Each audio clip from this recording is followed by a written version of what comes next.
Hey guys, it's time for another Mercs Rising recap video. First attack we're going to show you is by Robbie Dog, coming in here with a giant and archer combination.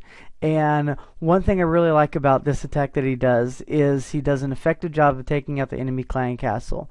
Once you get to dragons at Town Hall 6 being in the enemy clan castle, you have to know how to deal with these dragons. And the best way to deal with a dragon is to surround it with a bunch of your archers in a circle. So that way, as the dragon breathes fire, it only takes out 1, 2, maybe 3 of your archers at a breath. If you do this right, you'll be able to take a dragon down rather quickly. Even if it's a level 4 or 5 dragon, you can still take it down with your circle of archers. Once the dragon goes down, we're free to commence the beginning of the attack. And what I like about this one also, there's lots of really good things in this attack, but what I like here is that he's dropping his giants early. The giants are going to come in before his clan castle troops. He's going to place them in a part of the base, so that way as they go into the base, they are going to take out a couple of key defenses. The point here is that as he drops his clan castle hogs, they're going to make their way around the base one way, as the giants were making their base around the other way. It's a really effective use of the time and the ability for hogs to jump over walls. If the giants had gone the same way as the hogs, they would have taken out a defense, hogs would have jumped over a wall, giants would have followed, and then been stuck on a wall for a while. So the fact that he chose to path his hogs the opposite direction of his giants was extremely smart. Robbie Dog, excellent job. Once you learn how to path your hogs, doing hog attacks becomes so much easier. Don't just spam your hogs in and hope that they go where you want to. You need to figure out where you need them to go and then develop a plan of deployment based on that need. Sometimes an Asian wall of hogs does work, where you spam your hogs left and right to create this massive wall of hogs that move through the base. Sometimes that's an effective strategy. But however, there are times, especially when you only bring hogs in your clan castle, you need to deploy them in a certain location and have them go a certain way. The way you do that is by directing them to a place by taking out where you don't want them to go. In this case, using the giants was a very effective method of doing that, and this base was annihilated. So very good, Robbie Dog, at learning how to path your hogs and showing us a good way to do that. This next attack here is by Josh, and he's using a combination of hogs and balloons. And when you're addressing your attacks, you'll want to call this a holo attack. At Town Hall 6, you can only bring 4 hogs in your clan castle, and that kind of limits you on how much hogging you can do. But by bringing in a few balloons also, you're providing a huge amount of DPS that is targeting defenses only to your army. I also really like the fact that he brought the heal spells. If you are doing a hog attack, you need to think about bringing heals. Even if you have a level 1 or 2 heal, it's going to be enough to give the hog or balloons that little extra life so they can survive another hit or two from a point defense, surviving them longer so that way they can hit another defense, another strike or two. It's just cumulative DPS.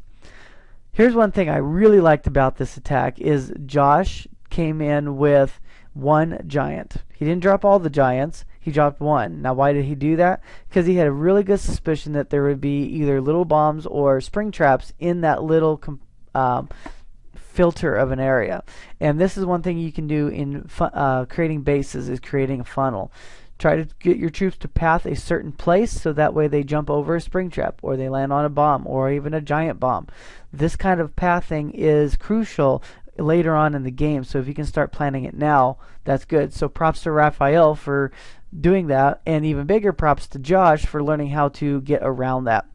The balloons and hogs come in, they're pathing together. The reason for this is they don't have to worry about walls, so they can get to a defense and take it out rather quickly. A couple of hogs did split off and go the opposite side of the town hall, but for the most part the high-hitting DPS was over on the right side of the base, and the giants were on the left side of the base. Same thing that you saw in our last attack, splitting up your forces so that way one group isn't stuck on walls and are distracting defenses, while the other group is going around doing high DPS on another part of the base, not taking as much fire.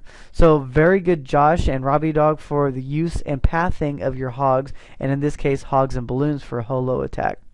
This is what I'm talking about, folks. In Mercs Rising, we have some massive innovation going on even before Town Hall 8. And I love it, guys. Keep up the great work. It makes these videos exciting to do. Alright, so now we have Blazy Sparks, and what I like about this one is the fact he's choosing to do a Govelo. Now, Govelos usually work really well when you have one open compartment in the middle with all the air defenses. Well, it didn't work out in this base that they were all together. However, Blazy Sparks made it one large compartment. By dropping a quad quake spell perfectly placed in this base, it made it so that way all three of the air defenses were poised in such a way that his Valks and Golems can get to them quickly, easily, without having to sit and beat on a wall. That's just awesome planning. So sometimes you got to look at a base and not say, what is it, but what can I make it? And in this case, at Town Hall 8, you don't have access to a jump spell. However, you do have quad quakes, and that quad quake spell can just completely open up a base, sometimes from the outside of the core, or open up inner core compartments to one giant core, making your attacks that much easier and more successful. Alright, so once the core is opened up, Clan Castle came down. We've got the golems that are going to start moving in, tanking, and then he's going to funnel everything in. Now, the best way to do a funnel is with wizards. They have high DPS. They're one troop that will most likely stay out of the range of a point defense if you drop your golems first. So once you've created the funnel, don't take out the middle part. Why? Because that's your bait. That's your little carrot dangling in front of your Valkyries, so that way they move in right away. If you bring Valkyries in your clan castle, make sure you drop them with your Valkyries. Lots of times we kind of forget that, oh, I've got clan castle Valkyries. I'm so used to using it earlier in the attack or whatnot. So drop your Valks a little sooner if they're in your clan castle and make sure they follow the same path.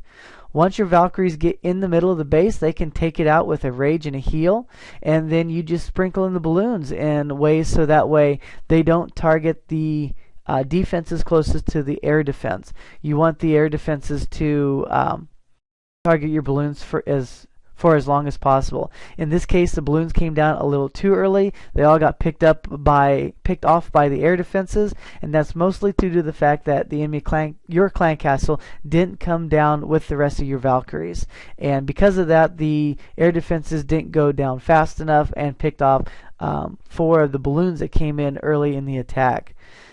With that little hiccup in mind, he held off the rest of his balloons.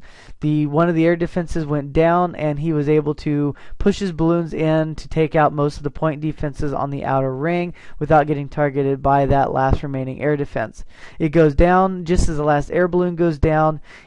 Unfortunate that it worked out that way. However, make sure that your defenses are getting to the air defense as you drop your balloons.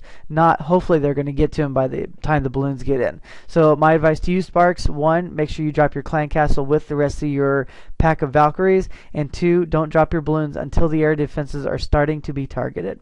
With little tweaks like that, you will find that your attacks will be a little bit more successful, and you'll have a lot of fun doing it. In this case, it worked out well that the Valks were able to finish off the job, and we have another 3-star in the books for the good guys.